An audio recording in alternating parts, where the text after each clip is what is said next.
दोस्तों नमस्कार, आप सभी का हमारी YouTube channel KR exam warrior में आप सभी का स्वागत।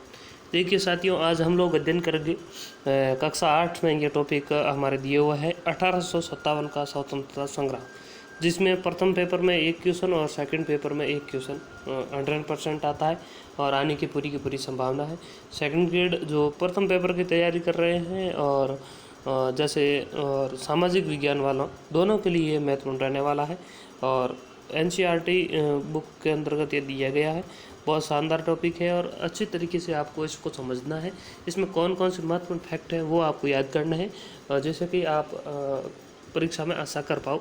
जो भी साथी हमारे इस वीडियो को देख रहे हैं इसको लाइक ज़रूर करें, साथ ही हमारा चैनल KR एग्ज़ाम वॉरियर को सब्सक्राइब ज़रूर करें, जिससे कि आने वाले हर वीडियो आप तक पहुँच सके। देखिए साथियों, अब अध्ययन करेंगे अपन 1857 का स्वतंत्रता संग्राम, इसके बारे में। देखिए आइए इसकी बात करते हैं। देखिए 1757 में प्लासी की युद्ध में विजय प्राप्त करके अंग्रेज़ों ने बंगाल में अपने साम्राज्य की नींव रखी। तो ये क्वेश्चन भी पूछा जा सकता है, प्लासी का युद्ध कब हुआ? तो 1757। धीरे धीरे अंग्रेज़ों ने संपूर्ण भारत पर अपना नियंत्रण स्थापित कर लिया। भारत पर अधिकार करने के लिए अंग्रेज़ों ने छल कपट का प्रयोग किया, भारतीयों की आपसी फूट का फायदा भी उठाया। इस दौरान अंग्रेज़ों ने अत्याचारों और विश्वासघात से पीड़ित होकर भारतीयों ने कई स्थानों पर उनके विरुद्ध संघर्ष किया। जैसे बंगाल में सन्यासियों का विद्रोह किया गया, महाराष्ट्र में रोमेली जाति ने, पूरे देश में विभिन्न जनजातियों और अंग्रेज़ों की सेना में कार्यरत भारतीय सैनिकों ने भी समय समय पर संघर्ष किया। तो इसमें महत्वपूर्ण दो जगह यहाँ पर लाइन दो महत्वपूर्ण है। सन्यासी विद्रोह कहाँ पर हुआ? तो बंगाल। और रोमल जाति के द्वारा विद्रोह कहाँ पर किया गया? तो महाराष्ट्र। आगे बात करते हैं। किंतु ये सारे प्रयास स्थानीय स्तर पर हुए और अलग अलग समय पर हुए, अतः व्यापक रूप धारण नहीं कर पाए, वह असफल रहे। अंग्रेजी राज्य के विरुद्ध सबसे बड़ी देशव्यापी क्रांति थी 1857 में हुई। इस क्रांति को जनता का भी समर्थन था, अतः इसे देश का प्रथम स्वतंत्रता संग्राम भी कहा जाता है। यह भी लाइन महत्वपूर्ण है। प्रथम स्वतंत्रता संग्राम किससे कहा जाता है? तो 1857 में हुई ये क्रांति किसी एक घटना या कारण का परिणाम नहीं थी, बल्कि विगत 100 वर्षों में अंग्रेजों ने भारत के राजनीतिक, सामाजिक, धार्मिक और आर्थिक जीवन में जो अनुचित हस्तक्षेप किए थे, उनके विरुद्ध भारतीय जनमानस की प्रतिक्रिया थी। इस स्वतंत्रता संग्राम के होने के निम्नलिखित कारण थे। देखिए ऊपर जो महत्वपूर्ण लाइनें थी मैंने आपको बता दी है। अब आगे बात करते हैं इसके संग्राम के कारण क्या थे। पहला है राजनीतिक कारण। यहाँ से क्वेश्चन कई बार आते हैं। राजनीतिक कारण में क्लाइव ने अपनी कूटनीतिक से ईस्ट इंडिया कंपनी को, जो एक व्यापारिक संस्था थी, राजनीतिक संस्था बना दिया। वेलेज़ली और हेस्टिंग्स ने अंग्रेजी राज्य में अनुचित ढंग से राज्यवर्ती के प्रयास किए। कालांतर में डलहौजी ने साम्राज्य विस्तार के लिए एक नई नीति अपनाई। जिन देशी राजाओं के कोई अपनी संतान नहीं थी, उनके राज्यों को अंग्रेज राज्य में मिलाना शुरू कर दिया। हिंदुओं में गोद लेने की प्रथा रही। पुत्र नहीं होने की स्थिति में राजा लोग अपनी रिश्तेदारी या बिरादरी में से किसी लड़के को अपना उत्तराधिकारी बनाने के लिए गोद लेते हैं। राजा का मरने के बाद वही लड़का राज्य का स्वामी होता है। डलहौजी ने इस प्रथा को अमान्य कर दिया, यही गोद निषेध कहलाती है। तो यहाँ पर आपको ध्यान रखना है कि गोद निषेध नीति किसने अपनाई? तो लॉर्ड डलहौजी। आगे बात करते हैं। इस नीति का प्रभाव अनेक राज्यों में पड़ा, जिसमें सबलपुर, जयपुर, सतारा, नागपुर, बिठूर और झांसी मुख्य थे। सैद्धांतिक रूप से मुगल साम्राज्य अभी भारत का बादशाह था, मुगल सम्राट, परंतु उसका अपमान किया गया। सिक्कों पर उसके नाम के बजाय इंग्लैंड के राजा का नाम उत्तीर्ण करवाया गया। इसी प्रकार पूर्व में मराठा पेशवा से उसका साम्राज्य छीन कर उसे पेंशन दे दी। कालांतर में उनके पुत्र और नवीन पेशवा नाना साहब को पेंशन भी बंद कर दी, जिससे भारतीय जनमानस में रोष व्याप्त हो गया। अंग्रेजों की विस्तारवादी नीति से भारत के शासक चिंतित हो गए थे। अंग्रेजों ने साम्राज्य विस्तार के दौरान भारतीय शासकों से संधियाँ की। वह उनको वादा किया कि अंग्रेज उनके आंतरिक मामलों में हस्तक्षेप नहीं करेंगे, किंतु अंग्रेज पॉलिटिकल एजेंटों के माध्यम से देशी राजाओं के राज्यों में निरंतर हस्तक्षेप किए तथा बाद में प्रशासनिक अव्यवस्था के नाम पर कुछ क्षेत्रों को हड़प लिया, जैसे अवध का राज्य। तो हड़प नीति के तहत पहला राज्य कौन सा था जिसको हड़पा गया? तो अवध। यहाँ पर ये महत्वपूर्ण है। ज़्यादा महत्वपूर्ण क्वेश्चन बनने की संभावना है, मैं आपको साथ साथ में बताता चलूँगा और उनको ही आपको विशेष रूप से ध्यान में रखना है। आगे देखते हैं। शासकों के अतिरिक्त सामंत वर्ग भी अंग्रेजों से नाराज था। यहाँ का सामंत वर्ग अपनी जनता से कर वसूल करता था तथा राजा को देता था। युद्ध के समय राजा को सैनिक शक्ति प्रदान करता था, अतः दरबार में सामंतों का सम्मान था। किंतु सहायक संधियों के बाद शासकों की सामंतों पर से निर्भरता खत्म हो चुकी थी। वह राजाओं ने सामंतों के अधिकार में कटौती कर दी। सामंत इसका कारण अंग्रेजी शासन को मानते थे। जैसे मेवाड़ के सामंत विशेषतः राव केसरी सिंह सलम्बर महाराणा के दुर्व्यवहारों को अंग्रेजों की सह मानते थे। जोधपुर में ठाकुर अजीत सिंह आदरणीयवास पॉलिटिक एजेंट से अत्यंत नाखुश थे। जयपुर में दीवान झूठाराम ने अंग्रेजी समर्थन के बल पर जागीरदारों उनके पैतृक अधिकारों से वंचित कर देने पर बाध्य किया। जोधपुर में आहुआ, आसोपा, गुलर आदरणीयवास के सामंत शासक से नाराज थे और अपनी शक्तिहीनता का कारण अंग्रेजों को मानते थे। शासकों और सामंतों के निर्णय लेने की स्वतंत्रता भी कंपनी शासक को खत्म हो गई थी। तो यहाँ पर ध्यान रखना है, मेवाड़ के सामंत कौन थे उस समय? केसरी सिंह था, वो सलम्बर का था। अजीत सिंह जो थे आदरणीयवास के थे। तो ये मुख्य बात है, आपको ध्यान में रखनी है। बाकी सामाजिक और धार्मिक कारण के अंतर्गत अब अपन पढ़ेंगे क्या कारण थे जो सामाजिक और धार्मिक कारण भी विद्रोह के लिए उत्तरदायी थे। देखिए, सामाजिक सुधार के नाम पर भारतीयों के जीवन में अंग्रेजों ने हस्तक्षेप करना शुरू कर दिया था। इसकी भारतीयों में तीव्र प्रतिक्रिया हुई। इसके अतिरिक्त अंग्रेज भारतीय नागरिकों के साथ अपमानजनक व्यवहार करते थे। एक सामान्य अंग्रेज भी बड़े से बड़े भारतीय का अपमान कर देता था, भारतीय रीति रिवाजों का मजाक उड़ाता था, भारतीयों को उस पदों पर नियुक्त नहीं किया जाता था। इससे भारतीयों में समाज में नाराजगी थी। धार्मिक क्षेत्र में सरकार में ईसाई धर्म के प्रसार की छूट दी थी, जिससे ईसाई मिशनरियों ने समाज में कमजोर वर्ग को धर्म परिवर्तन करने का कार्य प्रारंभ किया। भारतीय देवी देवताओं की पूजा विधियों को खिल्लियाँ उड़ाई जाने लगी। जेल में कैदियों को ईसाई धर्म स्वीकार करने के लिए बाध्य किया गया। ईसाई धर्म स्वीकार करने पर उसकी सज़ा में कमी कर दी जाती तथा अन्य कैदियों की तुलना में ज़्यादा सुविधाएं दी जाती। ईसाई बनने वालों को सरकारी नौकरी में ऊंचे पदों पर बिठाया जाता। इस नीति में भारतीय समाज में अंग्रेजों के विरुद्ध घोर विद्रोह उत्पन्न हुआ। यही है मुख्य सामाजिक कारण। तो ऐसा कोई आए तो आप कर लेना, ज़्यादा इसमें महत्वपूर्ण क्वेश्चन बनने की संभावना है नहीं। फिर आता है आपका आर्थिक कारण। आर्थिक कारण में कंपनी के शासक के पूर्व भारत एवं कृषि का उद्योग प्रधान देश था। इसकी आर्थिक संपन्नता के कारण इन्हें सोने की चिड़िया कहा जाता था तथा विश्व के व्यापार का प्रमुख केंद्र था। अंग्रेजों ने सत्ता प्राप्ति के बाद इसका बेरहमी से शोषण किया। अंग्रेजों के आगमन से पूर्व बंगाल एक समृद्ध प्रांत था, किंतु अंग्रेजों ने उसे कदर लूटा कि वहाँ भूखमरी व्याप्त हो गई। लाखों लोग अकाल में मारे गए। बंगाल के मैदानों में भारतीय किसानों व दस्तकारों की हड्डियों के ढेर लगे। अंग्रेजों के किसानों में इतना अधिक भू राजस्व वसूला कि किसान खेती छोड़ने को बाध्य हो गई। कई पुराने जमींदार लगा न दे पाने के कारण जमींदारी खो बैठे। अंग्रेजों ने इंग्लैंड में बने माल को भारत में खपाने के लिए भारतीय वस्त्रों पर भारी कर लगाया और दस्तकारों पर अत्याचार किए, और जिससे उन्होंने अपना पुश्तैनी कार्य त्याग दिया। राजस्थान में भी अंग्रेजों शासकों ने भारी मात्रा में खराज वसूल करना शुरू कर दिया। वह आर्थिक संसाधनों पर भी अंग्रेज नियंत्रण करने लगे। अंग्रेजों ने अफीम और नमक के व्यापार पर अधिकार जमा लिया। उन्होंने बकाया खराज के नाम पर जयपुर और जोधपुर उनके नमक उत्पादन में स्रोत छीन लिए।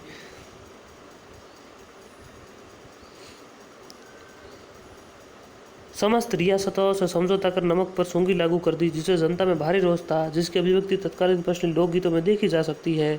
मारो राजा तो भोलो भालो, सांबर तो दे दिनो अंग्रेज ने, पण मारा टाबर तो भूखा, रोटी मांगे तीखे लौंडरी। ठीक इसी प्रकार हाड़ौती दक्षिणी राजपुताना में अफीम के पैदावार पर एकाधिकार स्थापित करने के लिए बंगाली अफीम के मुकाबले या अफीम को नियंत्रित करने हेतु भारी कर लगाई, जिससे यहाँ के किसानों पर व्यापारिक और भारी नुकसान हुआ। इससे भारी मात्रा में तस्करी बढ़ी, खाद्यान्न संकट पैदा हो गया। संपूर्ण राजपूताना ने नमक से अंग्रेजों में भारी मुनाफा कमाया। राजपूताना के अन्य संबंधित उद्योग धंधे नष्ट हो गए। यानी आर्थिक कारण में आपको यही लिखना है, नमक कर लगा दिया गया, नमक को अपने शासन में नियंत्रण में कर लिया गया और भारी से भारी ज़्यादा कर लगाए गए। ऐसे अगर कोई ऑप्शन आए तो कर लेना है। इनमें से अगर बना तो ऐसा क्वेश्चन ही बनेगा और अन्य क्वेश्चन बनने की संभावना ही है नहीं। सैनिक कारण आता है अब, और यह महत्वपूर्ण है क्योंकि इनमें से क्वेश्चन बनता है हर बार। अंग्रेजों की सेना में अधिकांश अवध के सैनिक थे। अगर क्वेश्चन पूछा जाए तो अंग्रेजी सेना में सबसे ज़्यादा सैनिक कहाँ के थे, तो अवध से। ये क्वेश्चन एक बार आया हुआ है। अवध को अंग्रेज राज्य में मिलाने के बाद इन सैनिकों के मनोबल को बड़ा धक्का लगा। उनके मन में विद्रोह के अंकुर प्रस्फुटित होने लगे। कई सैनिक अपनी परंपराओं के अनुसार रहन सहन खान पान चाहते थे। वे बाल दाढ़ी रखते, पगड़ी या सापा बांधते। अंग्रेजों ने इस पर पाबंदी लगा दी।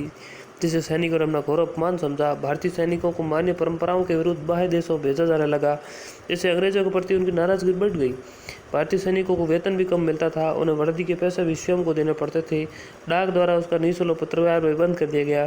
सैनिकों में असंतोष का सबसे जबरदस्त कारण कारतूसों, गायों और सूर की चर्बी का होना था। यह महत्वपूर्ण ध्यान रखना, जिन्हें काम में लेने पहले दांतों से काटना पड़ता था। इन सभी कारणों से अंग्रेजों के प्रति विद्रोह की भावना पैदा हो गई। अब जन कवियों यानी कवियों का क्या योगदान रहा इस आंदोलन में?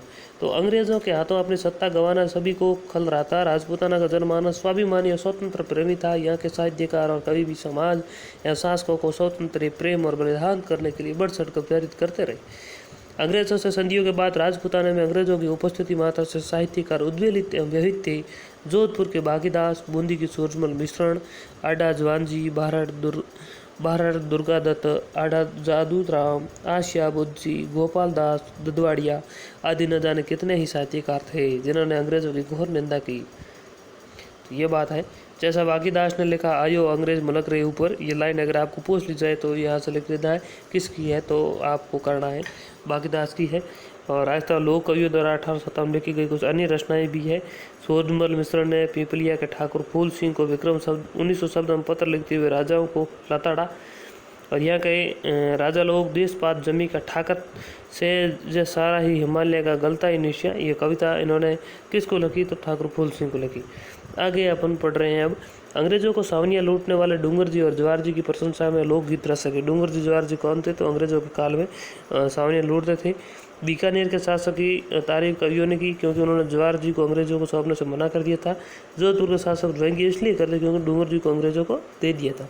उपयुक्त विवरण से ज्ञात होता है कि राजपूताना साहित्यकारों ने शासकों, सामंतों और जनता को प्रेरित कर 1857 के स्वतंत्रता संग्राम के विरुद्ध बारूद तैयार किए। इस संग्राम लहर पूरे देश में फैल गई। जगह जगह भारतीय सैनिकों, सामंतों, शासकों, जनता में बढ़ चढ़ कर हिस्सा लिया। फिर राजपूताना पीछे क्यों रहने वाला था? क्रांति का विस्फोट कैसे हुआ? अब यहाँ से ज़्यादा महत्वपूर्ण क्वेश्चन बनने की संभावना है। वो तो 1857 क्रांति की पृष्ठभूमि थी, यानी किस तरह विद्रोह हुआ, क्या कारण रहे, वो था।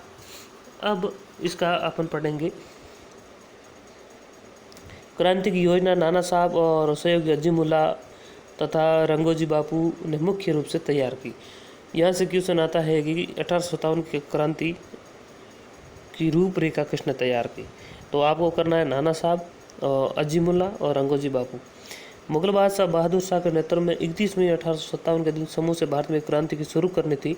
यानी क्रांति कब शुरू होनी थी? तो 31 मई 1857। इसके लिए लाल किले में गुप्त बैठकें हुई। क्रांति के संदेशवाहकों ने विभिन्न रूपों में देश के विभिन्न भागों में क्रांति के प्रतीक्षणा कमल का फूल और चपाती रोटी को घुमाया। यानी क्रांति का प्रतीक्षणा क्या था? कमल का फूल और चपाती। 31 मई को सभी जगह एक साथ क्रांति का श्री गणेश करना था, परंतु सर्वी वाले कारतूसों से उत्पन्न आक्रोश ने सारी योजना छिन्न भिन्न कर दी। क्रांति 31 मई से पूर्व अधूरी तैयारी के साथ आरंभ हुई। 29 मार्च को बैरकपुर छावनी के सैनिकों ने सर्वी वाले कारतूस वितरित किए गए। उन्होंने उसे दांतों से काटने से मना कर दिया। अंग्रेज अधिकारियों ने गिरफ्तार करने का प्रयास किया, तब मंगल पांडे नामक एक सैनिक ने बंदूक तान कर वहाँ उपस्थित दोनों अधिकारी को ढेर कर दिया। यानी बैरकपुर छावनी में विद्रोह कब हुआ? तो 29 मार्च को हुआ। मंगल पांडे के द्वारा गोली चलाई गई। फिर मंगल पांडे को पकड़ लिया गया और 8 अप्रैल को उसको फांसी की सजा दे दी गई।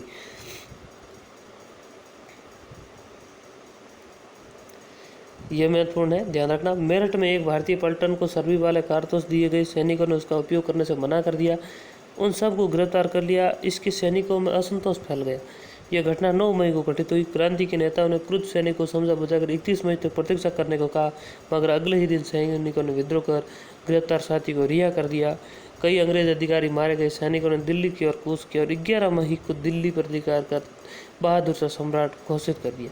यानी क्रांति 31 मई को शुरू होनी थी। ऐसा क्वेश्चन आ जाए कि क्रांति कब शुरू होनी थी? पूर्व योजना तो 31 मई को, लेकिन सर्वी वाले कारतूस सैनिकों के अत्याचार के कारण 31 मई से पहले यानी 11 मई को क्रांति शुरू हो गई। तो क्रांति की शुरुआत 11 मई को मानी जाती है। और कहाँ से? तो मेरठ से। और 11 मई को सैनिक दिल्ली पर अधिकार कर लिया। बहादुर शाह को सम्राट इन्होंने बना दिया।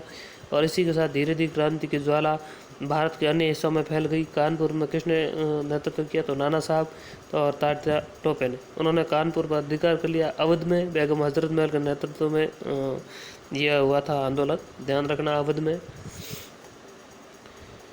इसी प्रकार झांसी में रानी लक्ष्मीबाई, बिहार में थे बाबू कुंवर सिंह, असम में दीवान मणिराम और कदपेश्वर सिंह, उड़ीसा में सुरेंद्र शाही, उज्ज्वल शाही क्रांति का नेतृत्व किया। ये पूरी की पूरी लाइनें महत्वपूर्ण हैं, यहाँ से क्वेश्चन बनने की संभावना है, इन बातों का ध्यान रखना। उस समय भारत का गवर्नर जनरल कौन था? तो लॉर्ड कैनिंग था। उसने मद्रास, मुंबई, बर्मा और लंका की सेनाओं को बुला लिया। पंजाब की सिख सेना और नेपाल की गोरखा सेना ने भी अंग्रेजों का साथ दिया। सेनापति जनरल नील ने बनारस और इलाहाबाद के क्रांतिकारी को मुक्त कराया। नाना साहब की सेना भी कानपुर में पराजित हुई। अंग्रेजों ने दिल्ली पर अधिकार कर बहादुर शाह को कैद कर दिया। उसके 2 बेटों को गोलियों से भून दिया था। बहादुर साहब की जेल रंगून भेज दिया गया। लेकिन तात्या टोपे लक्ष्मीबाई ने जमकर अंग्रेजों से लड़ लिया। कुछ विश्वासघात से झांसी के किले के फाटक खोल दिए गए, किंतु रानी वहां से दुश्मनों की सेना छीटती हुई बस निकली और कालपीट पहुंची। वहां तात्या टोपे भी आ गई। दोनों ने ग्वालियर पर आक्रमण किया। ग्वालियर ने अंग्रेजी सेना को घेर लिया। रानी वहां से बस निकली और एक स्थान पर शत्रु सेना द्वारा घेर ली गई। अब बस निकलने कोई उपाय न देख शत्रु सेना में परले मसाती हुई अंत में वीर गति को प्राप्त हुई। तात्या टोपे वह अकेला रह गया, लेकिन शत्रुओं की निगाहों से बचता हुआ जगह जगह अंग्रेजों की नींद हराम करता रहा। अंत में विश्वासघातों के कारण वह भी पकड़ा गया। अंग्रेजों ने उसे फांसी दे दी गई। इस तरह मंगल पांडे, तात्या टोपे, लक्ष्मीबाई भारत माँ के सपूत स्वतंत्रता संग्राम पहली लड़ाई में शहादत को प्राप्त हो गई। जहाँ जहाँ मैंने लाइनिंग की है वे महत्वपूर्ण है, इसका आप विशेष रूप से ध्यान रखना। अब राजस्थान में 1857 का स्वतंत्रता संग्राम कहाँ कहाँ हुआ, यहाँ देखना है।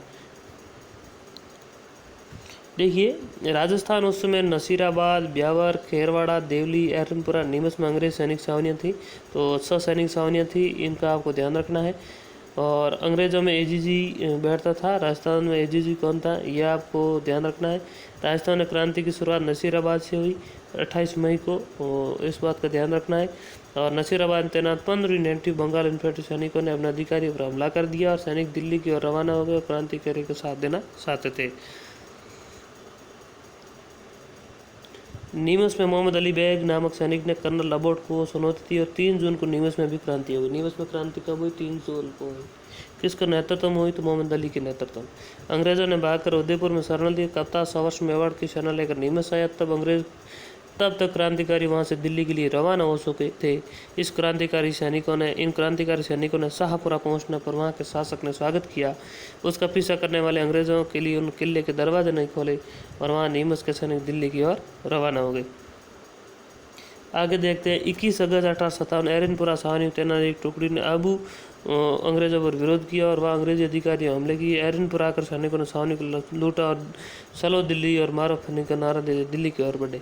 तो चलो दिल्ली और मारो फिरंगी का नारा किस सैन्य ने दिया? तो एरनपुरा सैनिकों ने। एरनपुरा सैनिकों ने भेंट खेरवा नामक स्थान पर आहुआ पालू के ठाकुर कुशाल सिंह से हुई। कुशाल सिंह जोधपुर महाराजा अंग्रेजों से असंतुष्ट थे। उसने सैनिकों ने नेतृत्व संभाला। कुशाल सिंह आसपा, अरनिवास व गुलर के सामंत उसकी सेनाओं सहित आहुआ आपों से खेजड़ला, मारवाड़ और मेवाड़ का सलम्बर, रूपनगर, लसानी आदि सामंतों ने सेना उनकी सहायता तो भेजी। जोधपुर के महाराजा तखत सिंह ने सैनिक विरोध के समाचार मिलते ही अपनी राज्य की सेना क्रांतिकारी सैनिकों के विरुद्ध आहुआ भेजी। कुशाल सिंह ने 8 सितंबर 1800 बिथोड़ा नामक स्थान पर जोधपुर राज्य की सेना बुरी तरह हराया। ये महत्वपूर्ण लाइनें हैं, इन बातों का आप ध्यान रख लेना। बहुत महत्वपूर्ण लाइनें, यहाँ से क्वेश्चन 100% बनेगा। इस पराजय की खबर सुनकर एजीजी जॉर्ज लॉरेंस स्वयं सेना लेकर आहुआ पहुंचा। तो एजीजी का पता चल गया आपको कौन था उस समय। 18 सितंबर 1857 को वो भी पराजित हुआ और जोधपुर में पोर्ट एजेंट मैकमोहन मारा गया। यह महत्वपूर्ण है, कौन मारा गया? तो मैकमोहन। सिर आहुआ किले पर लटका दिया गया। लॉरेंस पुनः अजमेर लौट गया। इधर अक्टूबर 1857 को जोधपुर लीज ने क्रांतिकारी सैनिक दिल्ली की ओर बढ़े। जनवरी 1858 में होम्स के नेतृत्व में एक सेना आहुआ पर आक्रमण किया। ठाकुर कुशाल सिंह सालुम्बर के सामंत के शरण ली। अंग्रेजों ने आहुआ के किलेदार को रिश्वत लेकर किले के द्वार खुलवा दिए। यहाँ आप देख सकते हैं, यहाँ पर यह किला है। मैकमोहन का सिर काटकर यहाँ पर लटकाया गया था। आगे देखते हैं। आहुआ के निवासियों पर मानवीय अत्याचार किए गए। 1860 में नीमच में कुशाल सिंह ने अंग्रेजों का आत्मसमर्पण कर दिया। मुकदमा चला गया, जिसके बाद में उसे बरी कर दिया गया। राजस्थान में अंग्रेजों ने केंद्र हुआ के अतिरिक्त कोटा भी था। कोटा का महारावल उस समय तो कौन था? तो राम सिंह, ये ध्यान रखना है। किंतु व्याप्त जन असंतोष के कारण सैनिकों पर कोई कार्रवाई नहीं कर सका। मेजर बर्टन उस समय वहाँ का सेना नायक था, वो मारा गया। 15 अक्टूबर 17 कोटा में नाराजगी भड़क उठी, रेजिमेंट आक्रमण कर दिया। मेजर बर्टन का सिर काटकर पूरे शहर में घुमाया गया। कोटा महाराव की स्थिति मल में कैद तुल्य हो गई और जय दयाल और मेरा खा उन्होंने नेतृत्व किया, यह महत्वपूर्ण है। 6 माह तक कोटा प्रशासन क्रांतिकारी नेतृत्व में रहा। मार्च 1858 में जनरल रॉबर्टसन नेतृत्व में सेना ने आकर कोटा को मुक्त कराया। जयदाल मेरा खां को फांसी दी गई। धौलपुर में भी और भरतपुर में भी यहाँ पर आंदोलन हुए थे, यानी 1857 का विद्रोह हुआ। राजपूताना अतिरिक्त धौलपुर राज्य में सेना भरतपुर जनता विरुद्ध हुए। राजपूताना कुछ सामंतों ने आहुआ ठाकुर खुशहाल सिंह के नेतृत्व में स्वीकार कर ब्रिटेन विरुद्ध नीति अपनाई। क्रांतिकारी को प्राय प्रत्येक स्थान पर स्थानीय कृषकों जनमानस का ये काम यानी विरोध करना देखना पड़ा। लेकिन ये लाइन ध्यान रखना, गवर्नर जनरल लॉर्ड कैनिंग ने कहा कि इन्होंने तूफान के तरंग अवरोध का कार्य नहीं किया होता तो हमारी कश्ती बच जाती। किन्होंने? तो राजाओं ने। ये महत्वपूर्ण लाइन है। 1857 स्वतंत्र संग्राम पूर्व सीकर क्षेत्र डूंगर जी और जवाहर जी काका का भतीजा बहुत फेमस व्यक्ति थे और बीकानेर और जोधपुर की सेना का इन्होंने विरोध किया था।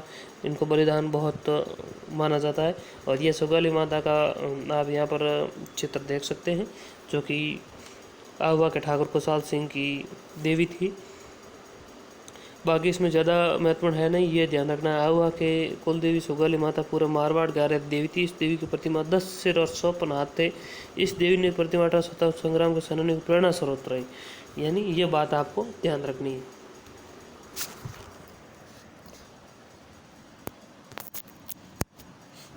आगे देखते हैं 1857 की क्रांति के परिणाम क्या हुआ। फिर देखिए, परिणाम की अगर हम बात करें तो ज़्यादा महत्वपूर्ण इसमें कुछ है नहीं आपके लिए। परिणाम बस यही है कि सरकार जो अंग्रेजी सरकार थी उन्होंने घुटने ज़्यादातर अगर हम बात करें तो टेक ही दिए थे और कंपनी का शासन समाप्त हो गया था। उससे पहले कंपनी का शासन था, ईस्ट इंडिया कंपनी का, वह समाप्त हो गया और शासन सीधे ब्रिटिश सरकार के अधीन हो गया था। इसमें बस यही महत्वपूर्ण है, बाकी इसमें ज़्यादा कुछ है नहीं इसमें।